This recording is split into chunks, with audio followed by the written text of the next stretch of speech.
If you're new here, don't forget to subscribe and hit that like button. Your support helps us bring you even more incredible real-life stories that leave you thinking long after the video ends. Now let's dive into today's story. The sound of Isla's heels clicking against our hardwood floor had become the soundtrack to my personal hell. Each sharp tap was a reminder of how far we'd drifted apart, how the woman I'd married had transformed into someone I barely recognized. "I'm going out," she announced, not looking up from her phone as she applied lipstick in the hallway mirror. The red was darker than usual, more dramatic date, night red. I looked up from my laptop where I'd been reviewing quarterly reports for my tech consulting firm, where to this time dinner with Harry. She finally glanced at me, her green eyes cold as winter lake water. "My boss, remember, the one who actually appreciates what I bring to the table." Before we dive deeper into this story, I have one small request: please subscribe, drop a like, comment and hit that hype button to boost this channel so more people can discover these incredible Reddit stories. Harry Oliver, CEO of Pinnacle Marketing, Isla's company for the past 3 years. Married to old money, drove a BMW that cost more than most people's houses and had been circling my wife like a shark ever since she started working there. "Right," I said, keeping my voice level. "Another late business dinner."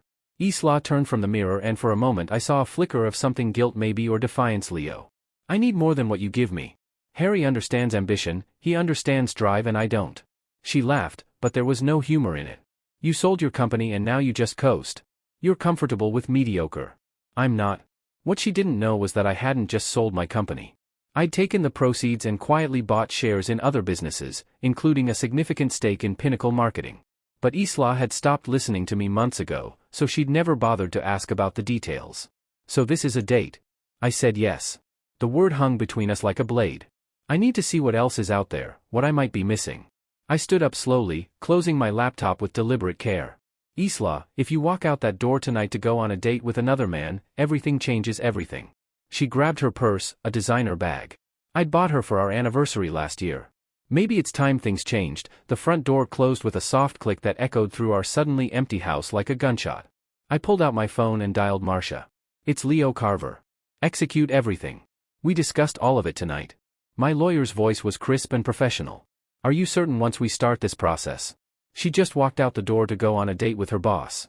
"I'm certain I'll have the papers filed first thing in the morning. The account freezes will be effective within the hour." I hung up and made another call. "Greg, it's time." "Yeah, she actually did it. Meet me at Murphy's Bar in an hour and bring your camera."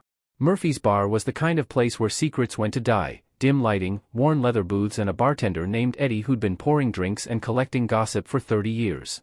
It was also 3 blocks from Pinnacle Marketing's downtown offices. Greg Martinez slid into the booth across from me, his exco instincts already scanning the room.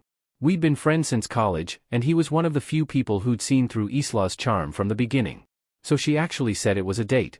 Greg asked, signaling Eddie for a beer word for word, said she needed to see what else was out there. I took a long pull from my whiskey. Harry Oliver thinks he's untouchable because he's got money and connections. He's about to learn otherwise. What's the plan? I pulled out my phone and showed him a series of documents. "Remember how I told you I diversified after selling the company? I've been quietly buying shares in Pinnacle Marketing for 8 months. As of this afternoon, I own 31%. Harry owns 28%, and the rest is scattered among smaller investors." Greg's eyebrows shot up. "You're the majority shareholder of your wife's company." "Not yet, but I will be by tomorrow morning.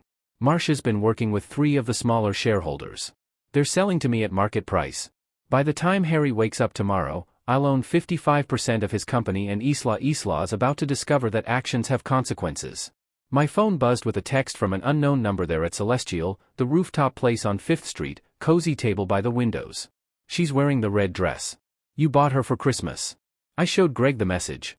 "Angie, Isla's assistant, turns out she's not as loyal as Isla thinks, especially when she found out Isla's been taking credit for her work." Greg grinned. "You've been busy. I've been patient. There's a difference." I finished my whiskey and stood up. "Come on, time."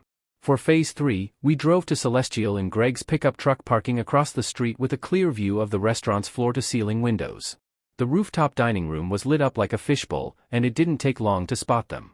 Isla was leaning across the table, her hand covering Harry's. Even from this distance, I could see her laughing at whatever he was saying, playing with her hair, the way she used to do with me. "There," Greg said, raising his camera with the telephoto lens table by the north windows. The camera clicked rapidly as Greg captured shot after shot. Isla feeding Harry a bite of her dessert, Harry's hand on her knee under the table, the three of them kissing as the waiter discreetly looked away. Got enough? I asked. More than enough. These are going to be very expensive photos for Mr. Oliver. My phone rang. The caller ID showed Elise Oliver. Mrs. Oliver, I answered. Mr. Carver. I assume you're watching the show. Elise Oliver was everything Isla aspired to be: old, money, sophisticated, connected. She was also ruthless when crossed, and she'd been watching her husband's wandering eye for months. I have a clear view. Yes, good. The board meeting is set for tomorrow at 9 a.m. I've spoken with the other major shareholders. They're very concerned about Harry's recent judgment issues and the other matter. The alienation of affection lawsuit will be filed tomorrow afternoon. My attorney assures me it will be quite public. I watched Isla laugh at something Harry said, completely oblivious to the trap closing around her. Mrs. Oliver. It's been a pleasure doing business with you. The pleasure is mutual. Mr. Carver, some people need to learn that there are consequences for their choices. I was sitting in my home office at 11 p.m. when I heard Isla's key in the front door. Except the key didn't work anymore. I'd had the locks changed at 9 p.m., right after the locksmith finished installing the new security system. The doorbell rang once, twice, then continuously. As Isla held her finger on the button, I opened the door to find her standing on the porch, her face flushed with anger and what looked like a fair amount of wine. The key doesn't work, she said. That's because it's not your key anymore. I gestured to the 3 cardboard boxes sitting beside the door. Your things are packed, the important stuff anyway. Leo, what the hell? How was dinner? I interrupted. Did Harry enjoy the salmon? You seem to be enjoying feeding it to him. Her face went pale. You followed me. I didn't have to, turns out. Half the city knows about your little romance, including Harry's wife. Isla pushed past me into the house, but I caught her arm. Actually, you can't come in. This is my house now. The divorce papers will be served tomorrow morning along with a restraining order. If you don't leave voluntarily, you can't do this. I live here. You lived here, past tense. You made your choice when you walked out that door for your date. She stared at me like I'd grown a second head. Leo. I know you're upset, but we can work through this. It was just dinner. It was just dinner where you kissed another man, held hands with another man and told him you were going to leave your husband for him. Yes. Isla. The table next to you heard everything. Amazing. How sound carries in those glass-walled restaurants. The color drained from her face completely. Now, oh, and one more thing. I continued. Harry won't be your boss much longer. He's being terminated tomorrow morning. Turns out the board doesn't appreciate executives who sleep with their employees, especially married executives. You're lying. I pulled out my phone and showed her the email I'd received an hour earlier. Board meeting minutes. Harry Oliver terminated for cause, no severance package effective immediately. Isla grabbed for the phone, but I pulled it back. How, she whispered. I bought the company Isla, well, 55% of it. Turns out all that coasting I was doing involved making some very strategic investments. Harry works for me, now worked for me, past tense. She sank onto the porch steps, her designer dress pooling around her. This is insane. You can't destroy someone's career over what? Over my wife having an affair over her, publicly humiliating me over her, telling another man she's leaving her husband. I shook my head. Harry destroyed his own career the moment he decided to pursue a married employee. I just made sure there were consequences. My phone buzzed with a text message. I glanced at it and smiled. What now? Isla asked. That was Angie. Apparently the photos of your dinner date are already making the rounds on social media. Celestial Cheaters is starting to trend. Isla's hands flew to her face. Oh God, you should probably call Harry. I suggested. I'm sure he's having an interesting conversation with his wife right about now. As if on cue, Isla's phone rang. She looked at the screen and her face crumpled. It's him. She whispered. Answer it. She swiped to accept the call, putting it on speaker. Isla, what did you do? Harry's voice was high and panicked. Elise knows everything. She's filing for divorce and she's taking half the company. She's also suing you for alienation of affection. Harry, calm down, calm down. I just lost my job, my wife and half my net worth. And it's all over the internet. My kids are going to see this. Your job. Isla looked confused. I've been fired, terminated for cause. Apparently your husband owns the company. Now, did you know that? Did you know you were sleeping with me while your husband was buying my business? Isla's eyes met mine and I saw the exact moment she realized the scope of what I'd done. Harry, don't call me again. Don't contact me. Don't come near me. My lawyer says any further contact could be considered harassment. The line went dead. Isla sat in stunned silence for a long moment. Then she looked up at me. You planned this, all of it. I prepared for it. There's a difference. I hoped I'd never have to use any of it. I picked up one of the boxes and set it next to her. But you made your choice. What am I supposed to do now? Where am I supposed to go? That's not my problem anymore. Isla, you walked out that door to start a new life. This is what that new life looks like. She stood up slowly, her legs shaky. I'll fight this. I'll contest the divorce. I'll with what lawyer your accounts are frozen. Your credit cards are cancelled. Your car is in my name. So I've reported it stolen. If you don't return it by morning, you can't do that. Actually I can. It's my car. I've been making the payments. I pulled the keys from my pocket. You can leave the keys in the mailbox. Isla stared at me for a long moment, then grabbed 3 of the boxes. I'll be back for the 3rd one, she said. No, you won't anything left here. After tomorrow gets donated to charity, she walked to the car, my car, and loaded the boxes into the trunk before getting in. She turned back to me. I loved you. Leo. I really did know. Isla. You loved the idea of me, the security, the comfort, the safety net. But you never loved me enough to stay faithful. You never loved me enough to choose me. She drove away into the night and I watched until her taillights disappeared around the corner. Then I went inside, poured myself another whiskey and called Greg. It's done. I said when he answered. How do you feel? I thought about it for a moment like I just took out the trash. The next morning brought a steady rain that matched my mood perfectly. I was sitting in my kitchen drinking coffee and reading the local news online when my phone started buzzing with notifications. The story had broken overnight. Local marketing executive terminated after affair photo surface.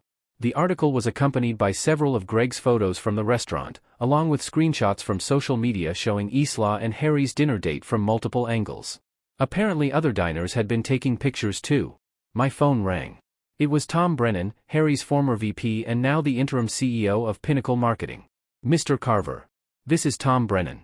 I wanted to call and introduce myself as the new head of operations. Good morning. Tom. I assume you've seen the news. Yes, sir, quite a mess. I want to assure you that we're taking immediate steps to distance the company from this scandal. We've also terminated Mrs. Carver's employment effective immediately. I hadn't expected that, but it made sense on what grounds violation of company policy regarding workplace relationship *PS. She never disclosed her relationship *P with Mr. Oliver, which is required for any employee involved with a supervisor. I see we're also conducting an internal audit to ensure there were no other policy violations or conflicts of interest during their relationship *P. That sounds prudent. Tom, I look forward to working with you after I hung up. I realized Isla was now unemployed, homeless, and facing a very public lawsuit. Part of me felt a twinge of guilt, but then I remembered the look on her face when she told me she was going on a date with another man. The guilt passed quickly. My doorbell rang at noon. I opened it to find Isla standing there in yesterday's clothes, looking like she hadn't slept. They fired me, she said without preamble. I heard I need money. Leo. I need somewhere to stay. I need to figure out your new life. I interrupted the one you chose when you walked out that door. Please, I'm begging you. I made a mistake. You made a choice, there's a difference. I started to close the door, but she put her hand against it. What about our friends? What about Arthur and Daisy? They'll help me. They'll see how crazy this is. I paused. Arthur and Daisy Santos had been our closest friends for 6 years. Arthur was my former business partner and Daisy was Isla's college roommate. You should call them. I said. Something in my tone made her eyes narrow. What did you do?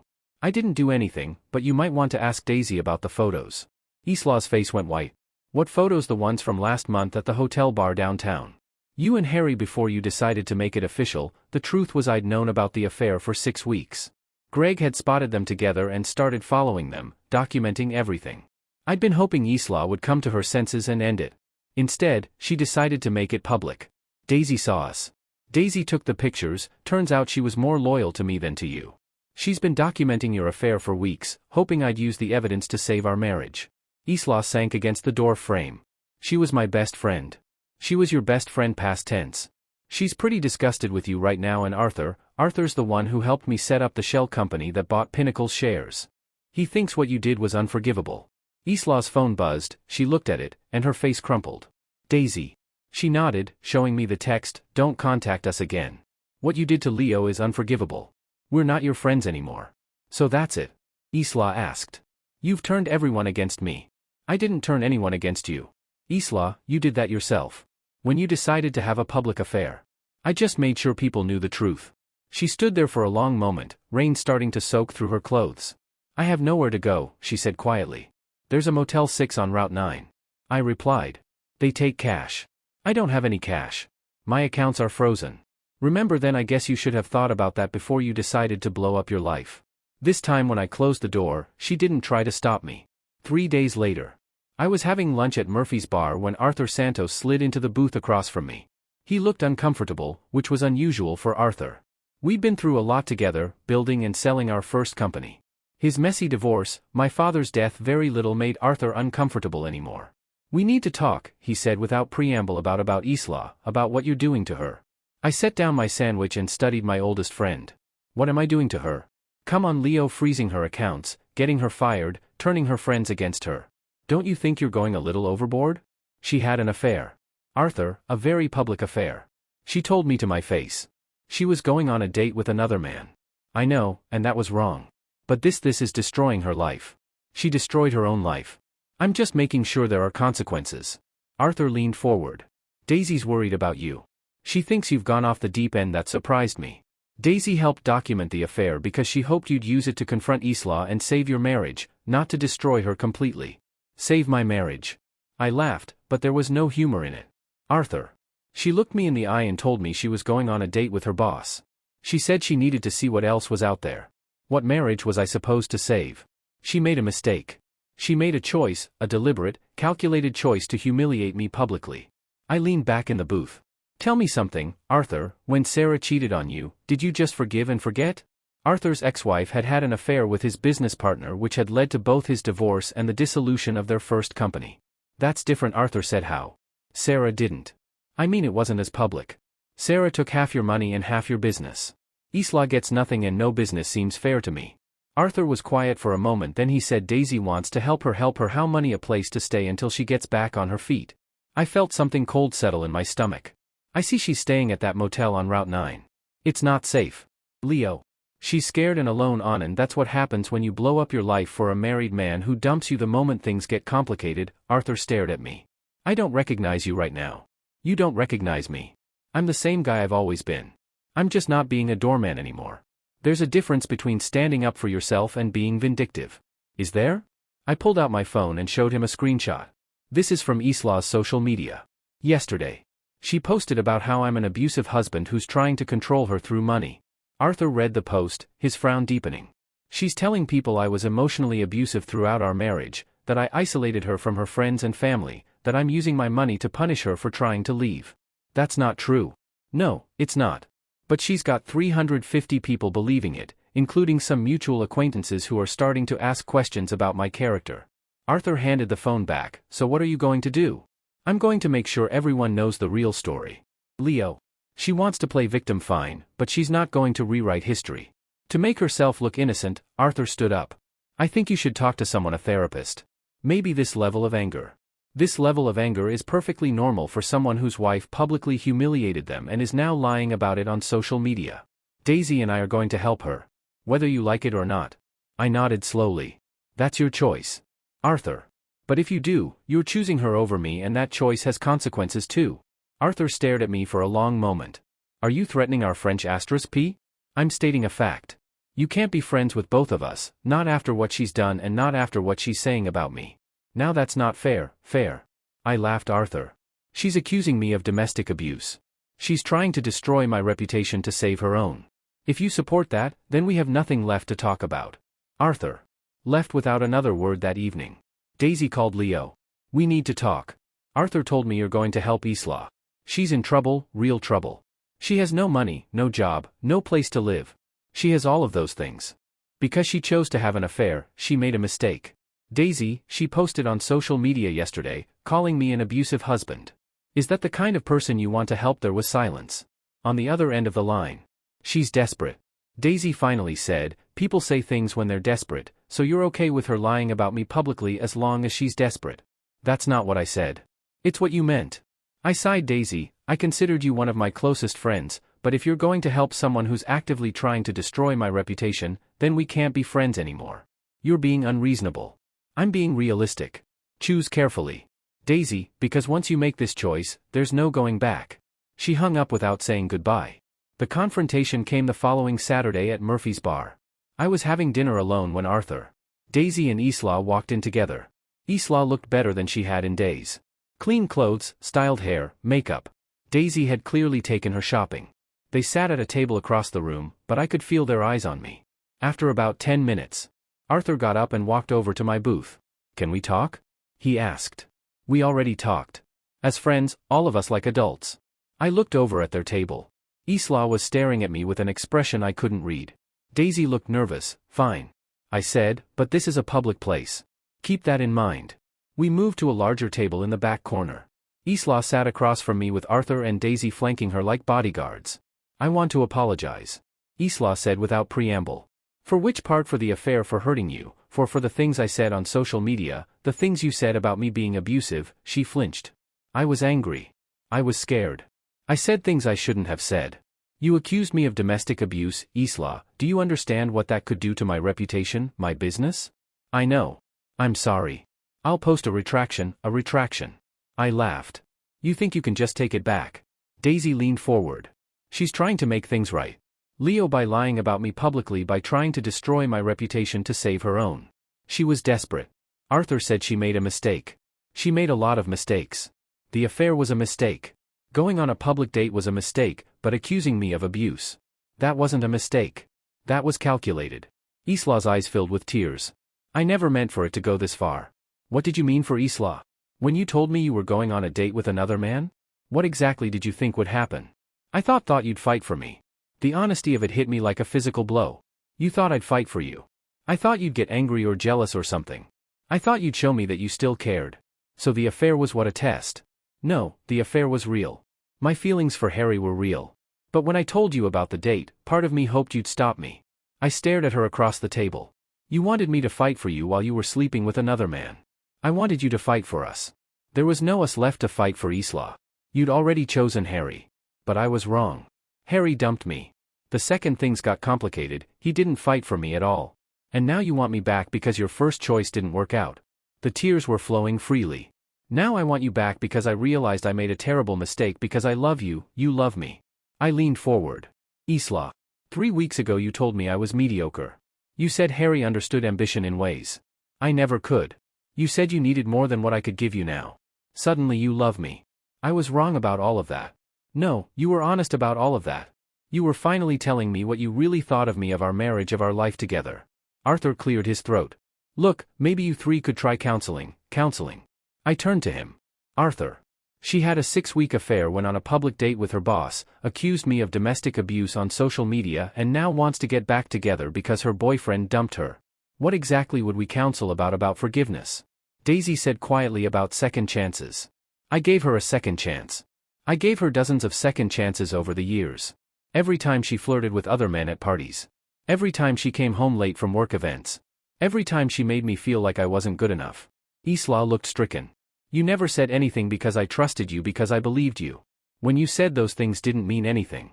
I stood up. "But they did mean something. They meant you were already looking for someone else." "That's not true." "It is true, and we all know it." I looked at Arthur and Daisy. "You three want to help her, fine. But don't ask me to pretend this is about love or mistakes or second chances. This is about consequences. Isla made choices and now she's living with the results, so that's it." Isla asked, "You're just going to destroy my life and walk away?" "I'm not destroying your life. Isla, your life is destroyed because you destroyed it. I'm just not cleaning up the mess for you anymore." I turned to leave, but Arthur caught my arm. "We've been friends for 15 years, he said. "Yes, we have. And in all that time, have I ever lied to you? Have I ever betrayed you? Have I ever asked you to choose between me and someone who hurt you?" Arthur's grip loosened. "You're choosing to help someone who's actively trying to damage my reputation, someone who's lying about me publicly. If that's the kind of person you want to associate with, then we were never as good friends as I thought." I walked out of Murphy's bar and didn't look back. 3 weeks later, the real confrontation began. I was leaving my lawyer's office after signing the final divorce papers. When I found Arthur and Daisy waiting by my car, they both looked angry, which was a change from their previous concerned expressions. "We need to talk," Arthur said. "I thought we covered everything at Murphy's. Isla's in the hospital." Daisy said bluntly. That stopped me cold. "What happened?" "She tried to kill herself," Arthur said. "Sleeping pills. If the motel manager hadn't found her when he did." I felt like I'd been punched in the stomach. "Is she okay?" "She's alive, but she's not okay." Daisy's voice was sharp with accusation. She's broke, homeless, unemployed and facing a lawsuit that could bankrupt her for the rest of her life. She has no friends, no family support and no hope. And you think that's my fault? We think you went too far. Arthur said. Way too far. I leaned against my car trying to process what they'd told me when. Last night she left a note. Daisy pulled out her phone and showed me a photo of handwritten text. She said she couldn't live with what she'd done and what you'd done to her. In return. I read the note. It was short and devastating. I'm sorry for everything I know. I destroyed my marriage and hurt the person I loved most. But I can't live with losing everything and everyone. I can't live with being hated. I'm sorry, Leo. I hope someday you can forgive me. Jesus. I whispered, yeah. Arthur said, Jesus, where is she now? Psychiatric hold at General Hospital, 72 hours minimum. I ran my hands through my hair trying to think. What do you want from me? We want you to drop the divorce proceedings. Daisy said. We want you to unfreeze her accounts. We want you to stop the lawsuit. I can't stop the lawsuit. That's Elise Oliver's lawsuit, not mine, but you could ask her to drop it. Why would I do that? Arthur stepped closer because if you don't, Isla's going to try again and next time she might succeed. So you're saying I should take back my cheating wife because she threatened suicide. We're saying you should show some compassion for someone who's clearly suffering compassion. I felt anger rising in my ch***t, Arthur. She had an affair for 6 weeks. She went on a public date with her boss. She accused me of domestic abuse.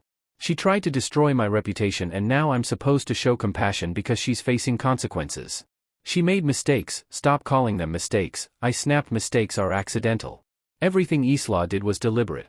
She chose to have the affair. She chose to go on the date. She chose to lie about me publicly. Those weren't mistakes. They were choices. Daisy's eyes blazed. In your choices, buying her company just to get her boss fired, turning all her friends against her, leaving her with nothing. My choices were reactions to her choices. She started this war and you finished it by trying to destroy her completely. I finished it by making sure there were consequences for her actions. Arthur shook his head. This isn't consequences, Leo. This is revenge and it's gone too far. Has it? Because from where I'm standing, Isla got exactly what she asked for.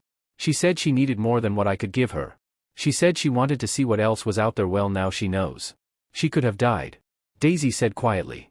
That would have been her choice too. The words hung in the air between us like a toxic cloud. Arthur and Daisy stared at me with expressions of horror and disgust. I don't know who you are anymore. Arthur said. Finally, I'm the same person I've always been. I'm just not pretending to be okay with being treated like garbage anymore. Taking back your wife isn't being treated like garbage. It's called forgiveness. Taking back my wife would be teaching her that there are no real consequences for betraying me. It would be telling her that she can do whatever she wants as long as she threatens to hurt herself afterward. Daisy stepped forward. She loves you. Leo. She made mistakes, but she loves you, no. Daisy. She loves the security I represent. She loves having someone to fall back on when her other choices don't work out. But she doesn't love me enough to stay faithful.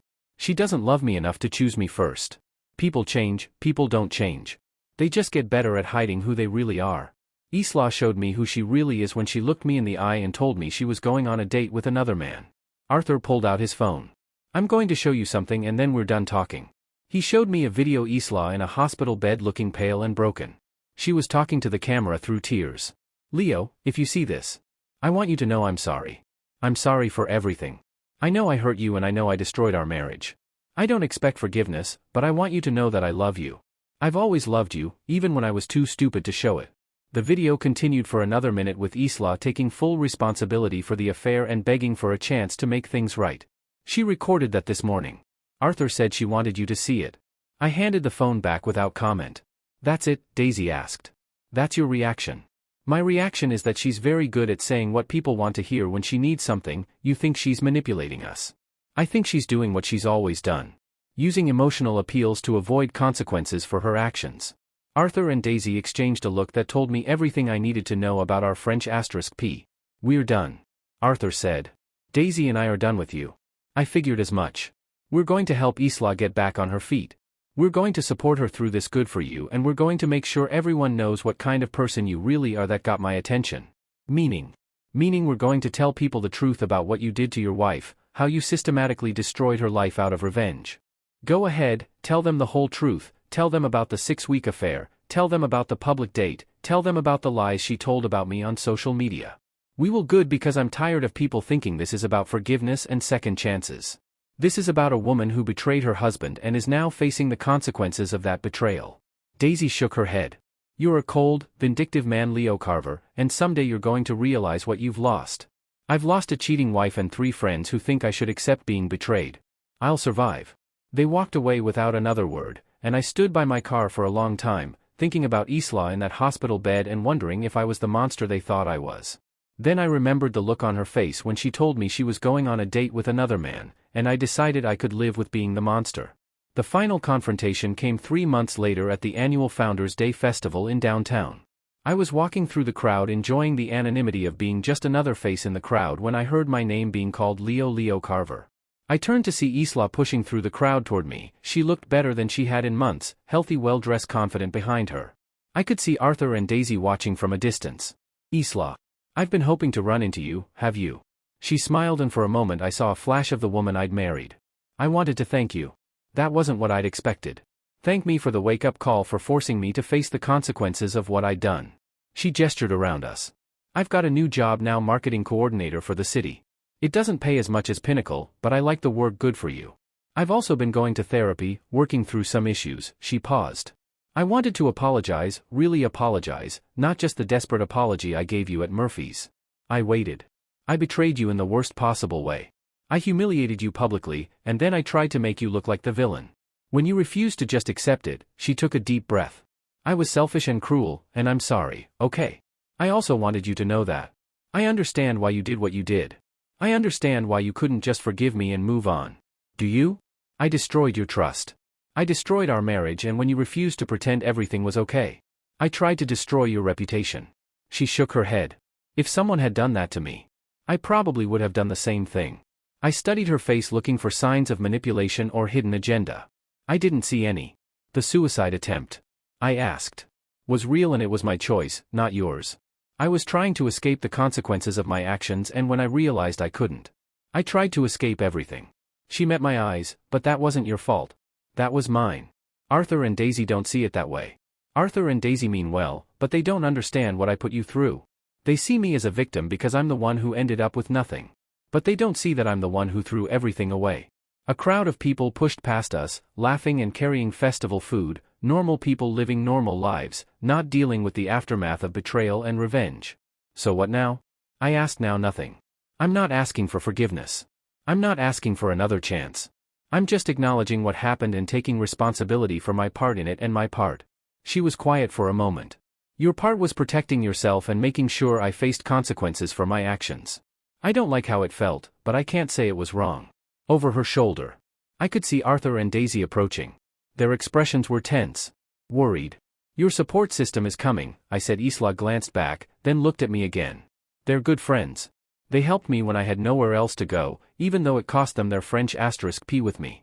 Yes, even though. She paused. I'm sorry about that too. I know how much your French *P with Arthur meant to you. It meant enough that I thought he'd understand why I couldn't just pretend you hadn't betrayed me. He understands. Now we've talked about it. He still thinks you went too far, but he understands why you did it. Arthur and Daisy reached us, flanking Isla protectively. Leo. Arthur said with a curt nod. Arthur. Daisy, we were just leaving. Daisy said, taking Isla's arm. Actually, Isla said I want to stay and talk for a few more minutes. Arthur and Daisy exchanged a worried look. Isla. Daisy started. It's okay, really. Isla looked at me. Unless you'd rather I leave. I thought about it. Part of me wanted her to leave, to disappear from my life completely. But another part of me was curious about this new version of Isla, the one who took responsibility for her actions. You can stay, I said. Arthur stepped closer. If you do anything to hurt her. Arthur. Isla interrupted. It's fine. No, it's not fine. He destroyed your life once already. I destroyed my own life, Isla said firmly. Leo just made sure I couldn't pretend otherwise. Daisy looked between us with confusion. Isla, what are you doing? I'm having a conversation with my ex-husband, a conversation we probably should have had months ago. You tried to have conversations with him. He refused to listen. No, Isla said. I tried to avoid consequences and get him to rescue me.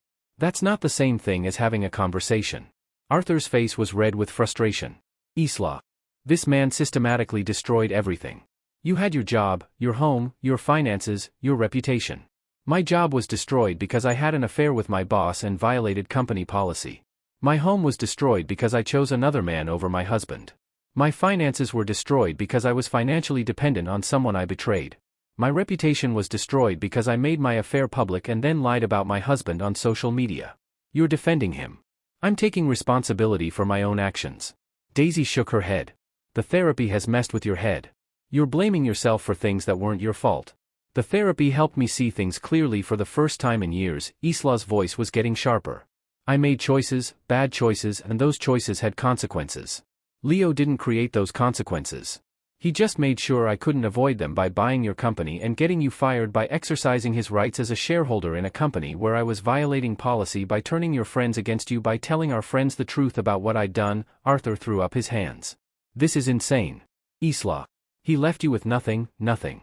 I left myself with nothing when I chose Harry over Leo. When I told my husband I was going on a date with another man, when I publicly humiliated him and then lied about him on social media. Isla's voice was steady, but I could see tears in her eyes. I did that, not him. The Isla we know would never say these things. Daisy said. The Isla, you know, was a selfish, manipulative woman who blamed everyone else for her problems. I'm trying to be better than that. The crowd around us had thinned as people moved on to other festival attractions. We were standing in a relatively quiet pocket near the fountain, but I could still hear music and laughter from nearby Isla. I said quietly. You don't have to defend me. To them, I'm not defending you. I'm defending the truth. Arthur stepped between us. The truth is that you drove your wife to attempt suicide. The truth. Isla said before I could respond is that I attempted suicide because I couldn't handle the consequences of my own actions, because I'd spent so many years having other people fix my problems that I didn't know how to fix them myself. That's not. It is true, Arthur, and until I accepted that truth, I couldn't start rebuilding my life. Daisy was crying. Now we're trying to help you. I know you are, and I love you both for it. But helping me means supporting me in taking responsibility for what I did not, enabling me to blame Leo for everything. So you're choosing him over us? Arthur asked. I'm choosing honesty over comfortable lies. Arthur and Daisy stared at her for a long moment. Then at me. This isn't over.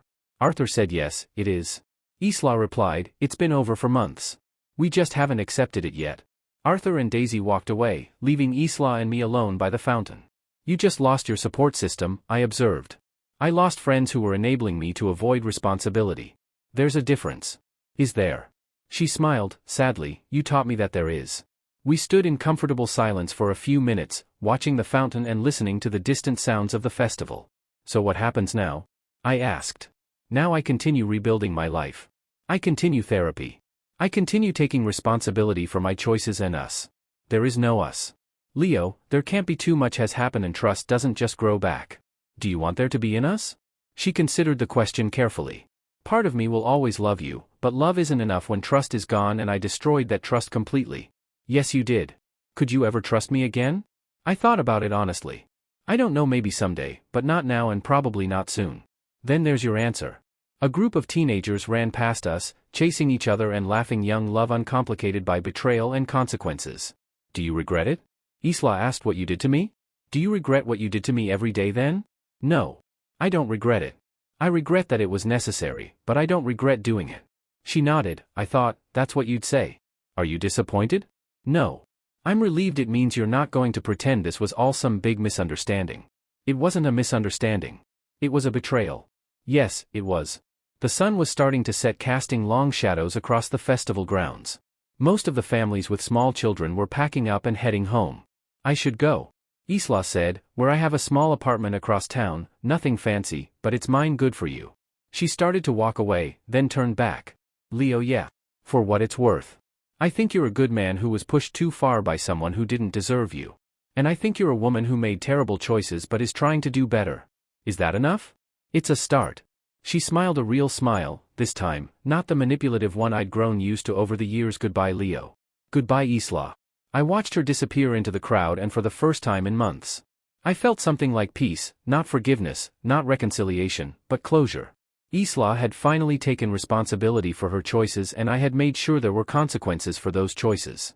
It wasn't a happy ending, but it was an honest one, and sometimes honest. My story ends here. If you feel that this story is meaningful and brings useful lessons, please like and subscribe to the channel to support me. Thanks for listening, and see you in the next videos.